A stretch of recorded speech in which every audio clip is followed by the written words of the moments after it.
ada satu peribahasa orang Inggeris tu, the grass is always greener on the other side. Ya, tapi bila datang tak semestinya greener pun. Tapi kita tak tahu pun sebenarnya betul ke rumah tangga dia tu bahagia kan. Sebab kita tak tahu belakang cerita, kita hanya tengok social media. Bismillahirrahmanirrahim. Assalamualaikum warahmatullahi wabarakatuh. Selamat datang ke rancangan Hacks episod yang ke-21. Saya Hanifah Jailani, masih host tetap anda, insyaAllah. Jadi hari ini saya bawakan anda seorang speaker, iaitu Kak Yati. Kak Yati boleh kenalkan diri? Assalamualaikum warahmatullahi wabarakatuh. Nama saya Nur Hayati binti Muhammad Azmi. Saya telah berkahwin pada Oktober 2016 dan dikurniakan 2 orang cahaya mata. Okay, so Alhamdulillah 2016 and sekarang dah 2021, it's like dah tahun yang ke-6 lah baru masuk insyaAllah. Okay, so Alhamdulillah lah for the blessed marriage insyaAllah dan kita doakan untuk marriage yang lebih blessed lah ke hadapan. Okay, jadi hari ni disebabkan lah kan, kita tengoklah fasa sekarang ni fasa PKP yang ramai orang tengah, kalau tengok kan ramai orang lah yang kahwin pada fasa PKP ni kan, tapi ramai jugalah isu-isu yang cerai and so on, maksudnya isu-isu rumah tangga lah. So di sebalik ramainya orang nak mendirikan rumah tangga ni, sajalah nak buatkan satu isu hari ni tentang rumah tangga. Tapi bila kita cakap pasal isu tu, like, dia hanyalah satu masalah kan. Tapi sebenarnya bila kita cakap pasal rumah tangga dan isu, bukanlah tentang masalahnya sahaja, tapi macam mana kita nak create daripada masalah tu, kita nak leverage dia menjadi satu benda yang sangat blessing, sangat barakah dan seterusnya insyaAllah. Jadi hari ni fokus kita punya sembang-sembang hari ni hanyalah sekitar untuk pasangan yang baru berkahwin dan sedang meniti fasa perkahwinan 1 hingga 5 tahun lah insyaAllah. So as for Kak Yati sendiri, Kak Yati dah masuk fasa yang kedua lah kot kan. So insyaAllah Kak Yati akan sharekan lah pengalaman-pengalaman. So untuk hari ni, berapa banyak hari ni pertanyaan yang saya cakap antara benda yang berlaku dan banyaklah menguji kita punya fasa-fasa 1 hingga 5 tahun kan Kak Yati kan, adalah fasa ego dan emo side lah kan. Macam hari tu ada sembang-sembang dengan Kak Yati kan, bila kita pergi mana-mana talk pun, antara benda yang disuggestkan kepada seorang isteri adalah untuk menjaga ego suami tu. Dan saya sebagai seorang perempuan, saya rasa macam kenapa ego suami je nak kena jaga kan. Siapa nak jaga ego isteri ke? Isteri tak ada ego kan. And then apa yang Kak Yati jawab pada waktu tu, Kak Yati cakap sebab lelaki ni ego, perempuan ni ada emo. Saya rasa macam saya rasa nak marah kan. Oh, kenapa lelaki je ego, perempuan je emo? So macam mana Kak Yati? Statement tu sebenarnya kita tak boleh generalize lah. Sebenarnya lelaki dia ada ego, dia ada juga emosi dia. Wanita ni dia ada emosi dia dan dia ada juga ego dia. So sebenarnya situasi yang membuatkan mungkin pada satu ketika perselisihan tu berlaku, lelaki tu dia ego dan perempuan adalah emo. So sebab tu dia jadi macam clash kat situ. So akan berjadilah pergaduhan, mungkin ayam dan itik. Ayam dan itik. Okay, so biasanya lah kan bila kita cakap pasal ego kan, kebiasaan akak dah lepas 5 tahun akak of course dah lebih mengenali lah kot suami akak kan. And mesti akak dah tahulah apa yang biasanya akan menyebabkan seorang lelaki tu tercabar ego dia, dan apa yang menyebabkan seorang perempuan tu terbakar emo dia.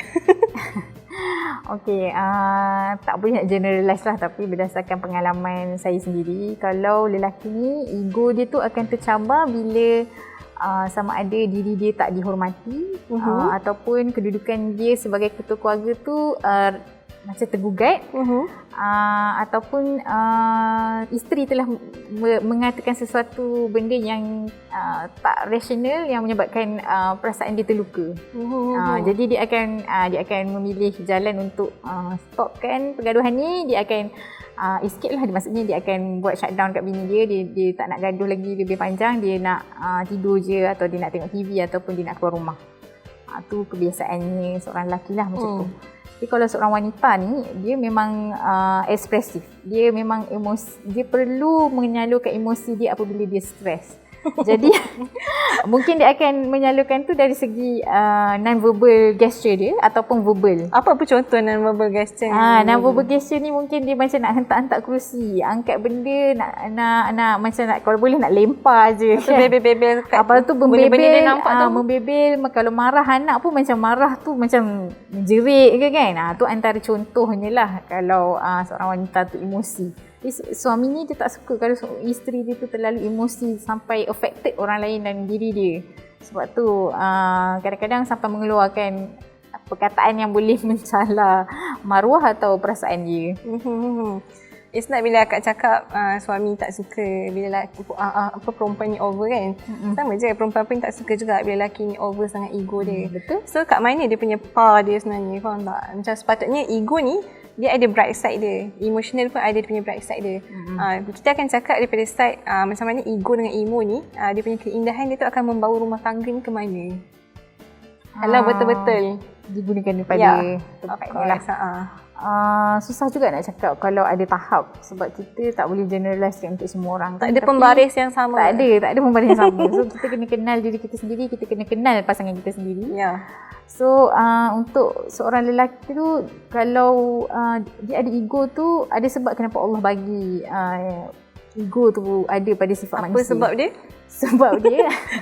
Sebab dia adalah ketua keluarga. Jadi sebab kalau kita tengok surah An-Nisa ayat 34, Ar-rijalu qawwamun 'alan nisa. Lelaki tu adalah pelindung wanita. So dalam perkahwinan ni memang dia ketua, bukan isteri. Jadi seorang isteri dia kena mainkan peranan dia untuk menghormati kedudukan suami tu. Dan kalau dia ada fasa dia beremosi sebab dia stres atau sebagainya dalam keadaan masalah. Jadi isteri tu emosi tu kena kawal dengan menyalurkan emosi tu secara sihat. Kalau boleh express kepada suami dengan cara yang baik, lakukanlah. Kalau mengamalkanlah komunikasi yang sihat tu. Kalau tak boleh nak meluahkan perasaan tu pada suami, carilah kawan supaya you boleh release you punya stress, you cerita semua, you tak tahu apa nak buat, you cari. Dia mesti ada cara untuk seseorang tu menyalurkan emosi dia secara sihat kan. Jadi seorang tu kena carilah macam mana cara dia, try and error. Dan bila nak cari orang tu pun kena cari orang yang sihat jugalah. Bukan sihat dari sudut tu, maksudnya kesejahteraan orang tu pun kena dijaga jugalah. Betul. Sebab kalau tak bahaya rumah tangga kita kan akak kan. Betul. Okey, bila cakap pasal komunikasi yang sihat kan, Han rasa tertarik nak tanya dekat akak, apa tips sebenarnya komunikasi yang sihat untuk fasa 1 hingga 5 tahun ni? Macam yelah, kita pun nak kenal kan. Dia senang je macam ni lah. Kalau dengan suami ni, kita kalau boleh jujur je. Kita tak payah nak macam bagi signal-signal yang kalau boleh nak bagi dia faham. Sebab suami dia takkan faham. Dia takkan faham signal-signal yang non-verbal gestures ni, dia tak faham. Jadi setelah berkahwin beberapa tahun, kita faham. Suami kita tak boleh faham. Seorang lelaki tu dia kalau dia tak faham yang isteri ni tengah stres atau penat ke apa, kita bagi tahu dia.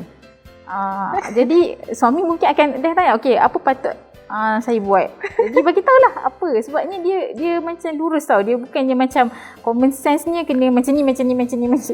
Tapi itulah masalahnya, kadang-kadang perempuan ni dia tak ada benda pun yang dia macam apa benda yang saya boleh buat. Saya pun tak tahu. Saya just nak bagi tahu je saya macam memang keperluan bini tu, seorang isteri tu dia memang macam sebenarnya kalau dia nak express tu, dia nak express je. Dia tak nak pun suami tu come up with solution. Dia nak suami dia dengar. Jadi suami kena jadi pendengar je lah. Pendengar dia, bagi je dia cerita supaya bila dia dah habis cerita tu, mesti dia ceria. Okey, macam tu je kan? Ada orang macam tu. Ada orang dia nak cerita je. Dia nak cakap je sampai dia dah ada cukup dia punya limit perkataan satu hari tu. Lepas tu dia okey. Dia akan jadi diri dia. Okey, tapi kalau kita, itu daripada emo side of the perempuan tu lah kan. Kalau kita tengok daripada ego side, daripada lelaki punya side lah kan. Kadang-kadang keadaan rumah tangga tak akan selalu ideal lah kan akak kan. Macam kalau orang cakap idealnya bila seorang lelaki tu dia lebih lah daripada seorang perempuan tu. Tapi keadaan sekarang macam-macam dah kita tengok. Macam lelaki yang duduk di rumah menjaga anak, and then perempuan yang lebih berkapasiti tinggi dan berkarier dan sebagainya lah. Kalau dari sudut yang macam tu, macam mana kita nak nurture ataupun nak mewujudkan suasana untuk menjaga ego dan emosional yang baik lah dalam rumah tangga tu?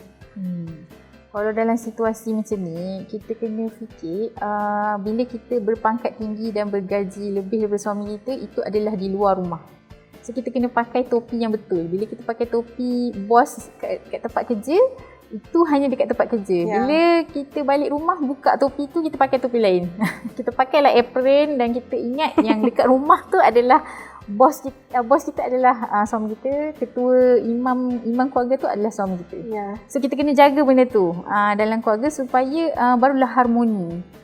Tak adalah kita asyik rasa nak bergaduh je. Tak adalah kita nak ungkit yang sebenarnya saya ni yang banyak membeli barang dalam rumah-rumah, jadi awak kena ikut saya. Tak boleh juga kan. So itulah antara cara-caranya. Dan bila akak keep mentioning lah kan, akak sebut dalam Quran surah An-Nisa ada ayat ar-rijalu qawwamuna 'alan nisa. Akak cakap bila balik rumah kita kena pakai topi yang betul. Maksudnya dari segi Islam sendiri mesti ada sebab kenapa lelaki tu harus menjadi ketua rumah kan, ketua rumah tangga, dan isteri tu menjadi pendamping lah di sebelahnya kan. Maksudnya lah on the bright side kan, maksudnya kalau lah kan maksudnya kesan dia kan kepada seorang anak tu, kalau lah lelaki ni memakai topi ego yang betul, isteri memakai topi emosional yang betul, apa kesan dia kepada pembinaan anak-anak tu sendiri dalam fasa 1 hingga 5 tahun mendirikan rumah tangga? Kalau dari segi anak-anak tu, dia sendiri akan belajar cara komunikasi yang sihat. Kalau dia rasa dia tak okey, dia boleh bagi tahu apa dia tak okey. Dia akan tiru apa kita buat. Kalau kita sentiasa macam bila marah je bergaduh, menjerit-menjerit, memukul tu ada dalam budaya keluarga, anak-anak pun terkesan dan mungkin dia akan buat di luar rumah kepada orang lain. Maksudnya gaduh ni within the wife and husband lah. Yes. Tu. Sebenarnya anak ni dia melihat je, dan kesan dia tu secara indirectly akan berlaku pada diri tu. Dia akan broken inside dan dia mungkin tak percaya orang, ataupun dia akan rasa macam dekat luar tu pun dia nak pukul orang. Ini kes bully lah kan. Maksudnya kalau dia tu sendiri di rumah dia pernah melihat ayah dia memukul ibu dia dan diri dia sendiri, dan dia ada tendensi untuk melakukan keganasan tu dekat luar rumah ataupun bila dia dah berkahwin nanti. Okay, bila kita cakap tadi beberapa kes lah yang kita dah present kan, sekarang nak masuk kes yang baru, which is keadaan tak selalu ideal juga kan akak kan, yang mana tak semua lelaki tu dia dibesarkan ataupun dia born leader lah kalau orang cakap kan, walaupun sepatutnya naturalnya seorang lelaki tu adalah leader lah kan. Dan perempuan kadang-kadang dah ramai dah orang yang macam stand out as a leader kan. Tiba-tiba nak jadikan cerita kahwin, lelaki ni jenis follower, perempuan jenis leader kan. So tapi dalam keadaan still lelaki tu kan jadi ketua rumah pun kan, macam by hook or by crook kan. So macam mana perempuan yang ada karakter leader ni dia nak nurture that leadership, nak install in the leadership tu dalam suami dia? Dalam kes macam ni, isteri ni dia kena nurture secara indirectly. Dia tak boleh nak jadi leader and bossy dekat dalam rumah dia. So selalu kalau pada saya lah, kita memang kena mengamalkan komunikasi sihat ni, especially bila kita nak decide sesuatu benda yang besar dalam keluarga kita. Mungkin dari segi perancangan kewangan, mungkin dari segi macam mana pendidikan anak-anak kita. Kita akan bincang dengan suami tu dalam keadaan bermesyuarat tau. So dalam suasana situasi mesyuarat tu, kita biasanya akan ada bentang kes masalah kan. Kita bentangkan kat dia masalah dia macam ni. Saya punya concern macam ni. So apa pendapat awak sebagai ketua kan? So suami dia akan okey, kalau macam tu mungkin kita boleh atasi masalah ni dengan cadangan A. Tapi dalam hati seorang isteri tu dia ada satu cadangan lain. Okey, dia akan bentangkan cadangan dia, cadangan B. Tapi setelah berbincang tu mungkin hasilnya adalah yang lebih baik, iaitu cadangan C. Ya. So itu adalah sebenarnya nak capai tu, dan perlunya isteri tu dia tak decide benda tu saya nak macam ni juga. Tak boleh, dia kena biarkan ketua yang decide. Macam mana kita dengan bos kita kat office kan? Maksudnya bila kita dah bincang semua, okey bos macam ni, bos pun akan keluarkan kita disebabkan macam ni, kita tak boleh macam ni, kita akan buat macam ni kan, betul tak? So macam itulah kita dengan suami kita. Maksudnya bila dia dah keluarkan dia punya keputusan tu, kita kena hormat dia sebagai ketua, dan kita ambil tu adalah keputusan keluarga kita.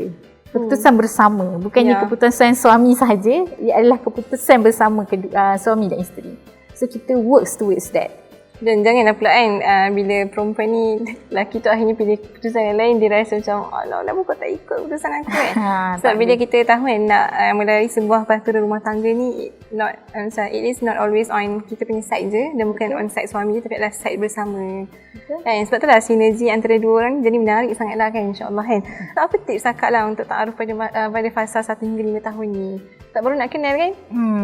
Tips untuk ta'aruf dalam ta'aruf ni, first kali yang kita kena buat lepas kahwin, kita zero ke expectation kita pada pasangan kita. Is it possible? Possible. Boleh. Sebab expectation tu adalah satu benda yang datang tau. Kita tak boleh nak kawal. Tapi benda kita boleh kawal adalah action yang kita ambil disebabkan expectation kita. Kalau tak menepati expectation lah. Betul juga. Tapi yang memang kalau lepas orang yang pengantin baru kan, bila dia orang minta tips kan, apa tips saya, apa nasihat nasihat akak kepada saya, mesti akan cakap zero ke expectation pada suami. Suami pun kena zero ke expectation pada isteri. Sebab expectation ni lah yang macam kalau kita ada expectation macam ni kan, expectation bila kita mengenal pasangan kita, sebenarnya macam ni je, tak sampai pun expectation tu, so kita akan rasa down. So takkanlah kita asyik nak kecewa kan. So the best thing yang dalam ta'aruf tu, the first step is kita zero kan expectation. Walaupun kita dah ada sebelum kahwin, tapi selepas dah akad tu berlaku, tolonglah zero kan expectation. Sebab selepas tu kita akan kenal dia 24 jam. Kita akan tengok dia yang sebenar bila orang lain tak ada. Kita akan nampak sisi-sisi buruk dia. Kita akan nampak sisi-sisi kebaikan dia. Tak adalah semuanya buruk kan. Maksudnya keburukan tu ada sebab dia, kebaikan pun ada sebab dia. So kita akan kenal pasangan kita tu dengan lebih mendalam kalau macam tu. Okay, selain daripada zero kan expectation, apa lagi? Saya sangat menggalakkan quality time together lah. Apa contoh quality time tu? Maksudnya has to spend time together lama-lama ke ataupun macam mana? Dia tak perlu lama, tapi perlu ada masa yang hanya berdua sahaja. Contohnya sebab tu pasangan yang baru berkahwin ni kena pergi honeymoon kan, supaya dia boleh break the ice tu with each other. Lepas tu tak, dia macam awkward gila macam awkward, supaya lepas fasa awkward tu kita dah tak awkward dah. Kita dah selesa with each other. Okay. Lepas tu contohlah bila dah fasa 1 tahun 2 tahun dah ada anak, masa tu agak mencabar untuk cari. Tapi masa tu jadikan di quality. Walaupun tak dapat lama, tapi make it quality time. Ya, menarik. Okay, so sajalah nak tanya, nak apa, bila perempuan ni dia dikaitkan dengan emosi kan. Bila dia emosi tu dia nak ungkit semua benda kan. Lagi bila dah ada anak kan, abang tak tahu ke saya ni dah mengandung 9 bulan, betul menyusukan, betul sakitnya bersalin kan. Cik, macam dah pernah rasa kan. Tapi nak cakap perempuan suka mengungkit like dia lah yang paling sakit semua benda. Sebab kita boleh nampakkan dan ungkitkan benda tu sebab benda tu fizikal. Dan kita macam make it macam macam pompa-pompa kan. Tapi kesakitan lelaki, apa yang lelaki rasa, yang lelaki lalui, kita tak nampak kan. So as for akak yang dah kahwin 6 tahun, mungkin akak ada perbincangan dengan husband ke kan. Apa contoh hardship ataupun pain yang lelaki rasa tapi yang dia tak ungkit pun. Dia macam perempuan ungkit tapi dia rasa, tapi perempuan kena tahulah benda tu. Berdasarkan pengalaman sendirilah, rasanya especially bila kita ingat hadis Rasulullah kan, yang sahabat tanya, selepas Allah dan Rasul siapa patut saya sayangkan? Dan Nabi cakap ibumu sebanyak 3 kali, baru ayahmu kan. So sebenarnya dekat situ barulah boleh nampak ayah ni sebenarnya cemburu tau dekat ibu, sebab ibu tu disebut 3 kali baru dia. Macam even anak-anak pun, maksudnya bila anak-anak tu kalau boleh ada masa tu macam menangis. Kalau mak pergi kerja menangis sangat, tapi kalau ayah pergi kerja okey je. Kalau ayah hantar kat taska, anak akan menangis sangat, tapi kalau ayah hantar taska okey je.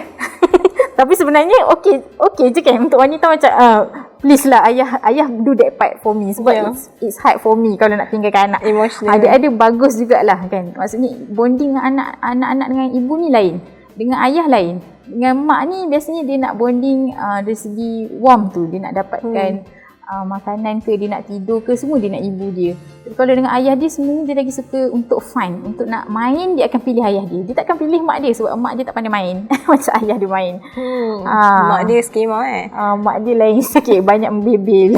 So macam kesakitan yang lelaki rasa lah bila dia tak dapat benda yang perempuan dapat tu lah. Yes.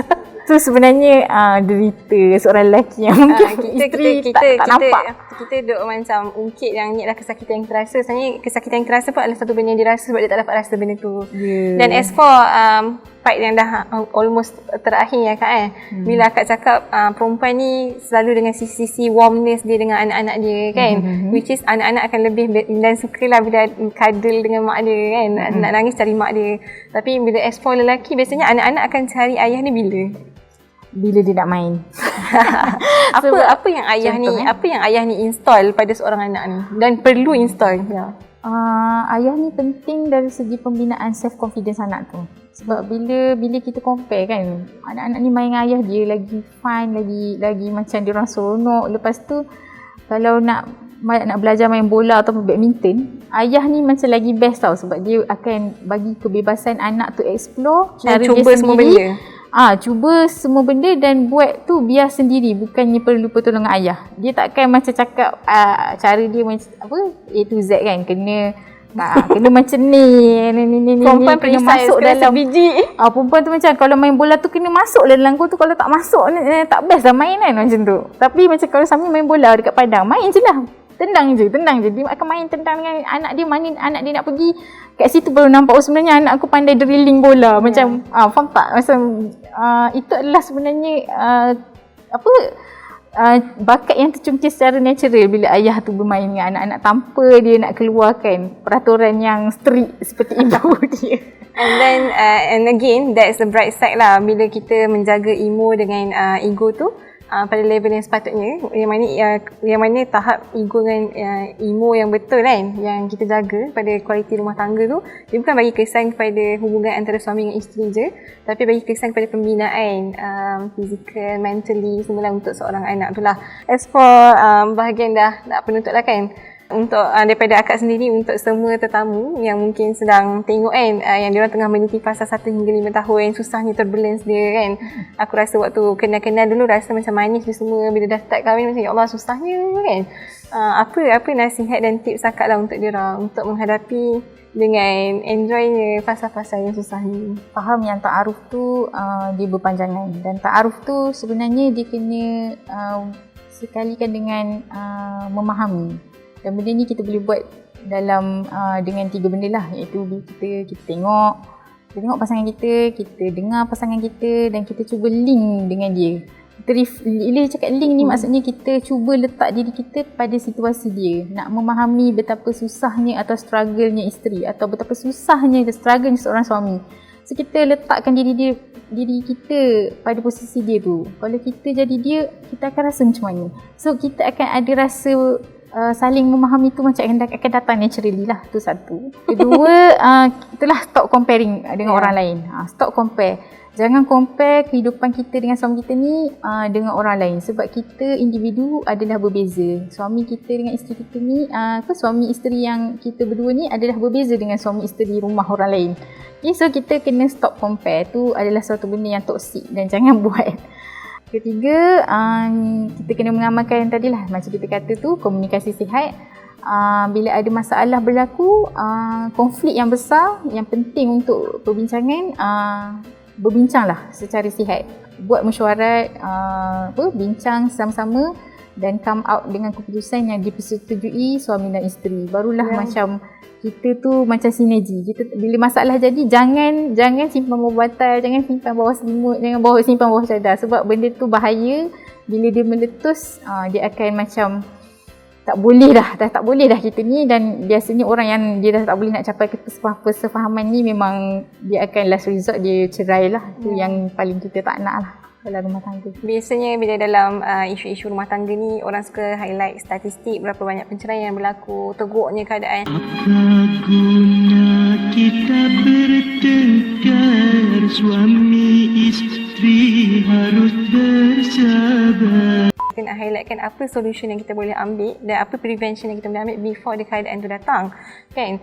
So basically sebenarnya saya selalu percaya setiap pasangan tu dia dah cuba yang terbaik kan. Mungkin dia tak nak jaga rumah tangga dia pun, of course orang nak buat yang terbaik untuk setiap rumah tangga dia. Dan apa bukti dia, kalau ada banyak kursus-kursus rumah tangga, talk pasal rumah tangga, ramai gila yang join. Macam almost tak ada vacancy dah untuk orang join kadang-kadang kan. Dan cakapnya betapa ramai orang betul-betul lah nak benda tu. Cumanya at the end of the day, despite of semua talk-talk yang kita dah pergi, semua nasihat yang kita dah minta daripada orang-orang yang kita kenal, at the end of the day, the husband and wife tu sendiri yang kena play on the ground and decide what kind of strategy yang korang nak ambil untuk memenangkan game rumah tangga tu lah. Kan? So at the end of the day juga, di sebalik ego dengan emo tu, seorang lelaki tu dia bukan nak ego semata-mata je, tapi ada benda yang dicari. Di sebalik emo ni seorang perempuan, ada benda yang dicari. Apa yang dicari sebenarnya? Apa yang perempuan tu cari adalah rasa selamat kan, rasa bahagia, rasa macam secure kan. Apa yang seorang lelaki tu cari? Rasa dihormati. Sama juga rasa, sama je sebenarnya. Sama, rasa bahagia. Rasa bahagia tu semua cari kan. Rasa dihormati, betul. Rasa diri dia diiktiraf sebagai ketua. Ya, of course. Dan kita tak boleh lah macam play role as macam kau patutnya kena tahu. Kau patutnya tu memang tak ada dalam episod rumah tangga lah. Betul. Kita sepatutnya macam mana kan, kena kita. Okay, jadi insyaAllah talk untuk session untuk hari ni kita buat sampai sini je. And thank you Kak Yati sebab sudi bersama dengan saya pada hari ni secara live kan. Dah setelah lama kita buat atas talian. So sajalah nak tutup bila kita panggil Kak Yati dan Han sendiri yang mengupas dan membincangkan sama-sama dengan Kak Yati. It doesn't mean that kita orang dah buat yang terbaik pun dalam episod rumah tangga kita orang. Tak kahwin pun lagi. Tapi it is about kita nak sama-sama membawa anak muda ni, membawa nasihat anak muda ni supaya kita dapat capai satu kualiti rumah tangga yang lebih baik lah insyaAllah. Sebab kadang-kadang orang tak tahu pun, dia ingat dia seorang je menghadapi masalah ni, so dia pun keep by themselves. Tapi rupa-rupanya memang pada fasa ni semua orang akan menghadapi fasa yang sama kan. Betul. Okay, jadi di setiap akhir episod Hacks kita ada buat Hashtag. Apa hashtag kita Kak Yati? #Tiljannah. Apa kuat sikit? Tiljannah. Kena kuat sikit Tiljannah tu kan, malu nak sebut. Tapi nampak macam klise dan macam gelinya Tiljannah, tapi itulah yang kita harapkan pada setiap perkahwinan yang berlaku. Semoga sampai ke jannah dapat redha Allah insya-Allah. Jadi jumpa lagi anda. Sebelum tu Kak Yati jangan lupa subscribe ke semua media sosial Ikram, iaitu kita ada YouTube channel. Tengok betul, boleh like, boleh komen, boleh subscribe dan share. And then ada Facebook, Twitter, Instagram. Alhamdulillah sampai 10k follower. Terima kasih semua orang. Okay, jadi itu je insya-Allah. Jumpa lagi anda di episod yang seterusnya. Selamat menjaga bahtera rumah tangga anda dengan sebaiknya. Assalamualaikum warahmatullahi wabarakatuh. Mahalla tangga ada-ada saja. Bersama membina masyarakat